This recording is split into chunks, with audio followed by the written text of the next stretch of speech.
Good morning viewers, I am brigadier doctor Vijay Sagar Dhiman.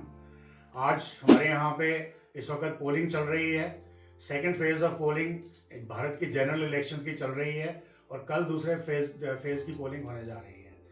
तो आज एक बहुत ही इम्पोर्टेंट प्रश्न दो तीन हैं जो मैं आपके सामने लेकर के आया हूँ। हम इस इलेक्शन में क्या करना चाहते हैं, किस पार्टी को जिताना चाहते हैं, वो एक बहुत ही इम्पोर्टेंट क्वेश्चन है जो जगह जगह पर इस वक्त डिबेट किया जा रहा है। मेरा सिर्फ एक मानना छोटा सा है कि मैं एक आम आदमी हूँ, एक रिटायर्ड फौजी हूँ और मैं इस सिनेरियो को किस दृष्टि से देखता हूँ। मैं कोई पॉलिटिकल बात नहीं करूँगा, किसी पॉलिटिकल पार्टी के फायदे में बात नहीं करूँगा। मैं सिर्फ भारतवर्ष की बात करूँगा कि इंडिया का इस वक्त क्या, इंडिया के हित में क्या है। अब ये भी कंट्रोवर्शियल हो सकता है, परंतु मैं आपको 3 सवाल के जवाब दूंगा 3 एग्जाम्पल्स दे करके, जो कि दुनिया में सेकेंड वर्ल्ड वॉर के बाद घटे हैं। तो 3 एग्जाम्पल्स को देख के आप अपना अंदाजा लगाइए कि आपको किसको वोट करना है और किस तरीके से वोट करना है। पहला सवाल ये है कि क्या हमको मोदी को वोट करना है, मोदी जी ही क्या ऑप्शन बची हुई है। और दूसरा सवाल ये है कि क्या हमको राहुल गांधी द्वारा दिए गए जो लेफ्टिस्ट जो किस्म के जो मॉडल दिए जा रहे हैं, वेल्थ डिस्ट्रीब्यूशन या लोगों को फ्रीबीज देने का, वो फॉलो करना चाहिए। तो ये जो 2 सवाल जो हैं बहुत ही मूट प्रश्न है और ये मैं आपको 3 एग्जांपल्स दे करके इनके बारे में बताऊंगा। पहला सवाल जो है कि जो मोदी जी का भारतवर्ष जो अपने पिछले 10 सालों में ट्रेलर देखा है, जो पिक्चर बाकी बोलते हैं पिक्चर बाकी है, क्या हमको उसके बारे में जानना चाहिए। तो मैं यहाँ पे आपको कोई डिस्कशन में या डिबेट में नहीं पढ़ूंगा, एक छोटा सा एग्जाम्पल दूंगा। देखिए 1950 के दशक में जब अंग्रेजों ने भारत से निकल गए और उनके सारे पर्शियन के गल्फ में या वेस्ट एशिया में उनका पूरा दबदबा था, सारे के सारे ऑयल वेल्स, ऑयल फील्ड्स सब अंग्रेजों के कब्जे में थे। तो तब ईरान में एक प्राइम मिनिस्टर आए थे 1952 में, मोसादेक।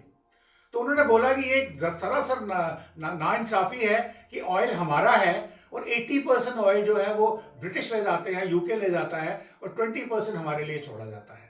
और चूंकि वो भी एक बहुत ही देशभक्त थे और बहुत ही स्ट्रांग लीडर थे और उनका बहुत दबदबा था, लोगों में उनका नाम था, तो उसकी वजह से उन्होंने बोला कि मैं सारे के सारे ऑयल वेल्स को नेशनलाइज कर दूंगा, यानी कि सब के सब ब्रिटिश से छीन करके ईरान की इकोनॉमी में आ जाएंगे और ईरान कितना खुशहाल देश बनेगा। उसके बाद शायद एक जन्नत का एक दूसरा उन्होंने नज़ारा दिखाया था ईरानियंस को। तो जब वो हुआ तो ब्रिटिश को बहुत प्रॉब्लम हुई। उन्होंने बहुत कोशिश की कि मोसादेक के अगेंस्ट गए, जैसे आज पूरे की पूरी दुनिया के लोग हैं, मान लो चाइनीज हैं, लेफ्टिस्ट हैं, कनाडा के जो खालिस्तानी हैं, या इवन अमेरिकन हैं, CIA के लोग हैं। अमेरिका वैसे तो हमारा दोस्त बनता है, परंतु अंदर से वो नहीं चाहता कि भारत एक स्ट्रॉन्ग सुपर पावर बने। और जॉर्ज सोरोस जैसे लोग हैं, जो उनकी संस्थाएं हैं, जो मिलकर के मोदी जी को नीचे लाने की कोशिश कर रही हैं। उसी तरह से उन्होंने भी एक कैंपेन चलाया ईरान के अंदर मोसादेक को नीचे लाने के लिए। परंतु as a luck would have it, जो लोग थे वो बहुत लॉयल थे। मोसादेक एक जेन्युइन लीडर थे, तो उनको वो कुछ नहीं कर पाए। अल्टीमेटली हताश होकर यूके ने अमेरिका की मदद मांगी और उन्होंने बोला कि आप अपनी CIA को बोलिए, हम आपको पैसे देते हैं। और कितने पैसे? मियर $1 मिलियन। $1 मिलियन से आजकल कुछ नहीं होता, परंतु उस जमाने में उन्होंने वो $1 मिलियन CIA की मदद लेकर के ईरान के अंदर जितने भी पॉलिटिशियंस थे, एकेडमिशियंस थे, ब्यूरोक्रेट्स थे, या उनके जो आम आदमी थे, उन सबको खरीद लिया और अल्टीमेटली मोसादेक को भगा दिया वहाँ से। उनको इलेक्शन में हरा दिया और उनका ऑलमोस्ट बाद में उनको एक नॉन एंटिटी बना दिया। उसके बाद उनके वहाँ पे उनको इंस्टॉल किया शाह ऑफ ईरान, जिनको बोलते हैं रजा मोहम्मद पहलवी, तो उनको वहां पे इंस्टॉल कर दिया, जो हमेशा से ही CIA के पॉपेट रहे। तो इस तरह से ईरान की बर्बादी होती रही टिल 79। और ईरान एक स्ट्रॉन्ग नेशन तब तक नहीं बन सका जब तक 79 में रेवोल्यूशन हुआ, इस्लामिक रेवोल्यूशन, और वहां पे आयतुल्ला खमोनी आकर के, और वो भी उन्होंने शाह को वहां से हटाया और अपनी गवर्नमेंट पैदा करी।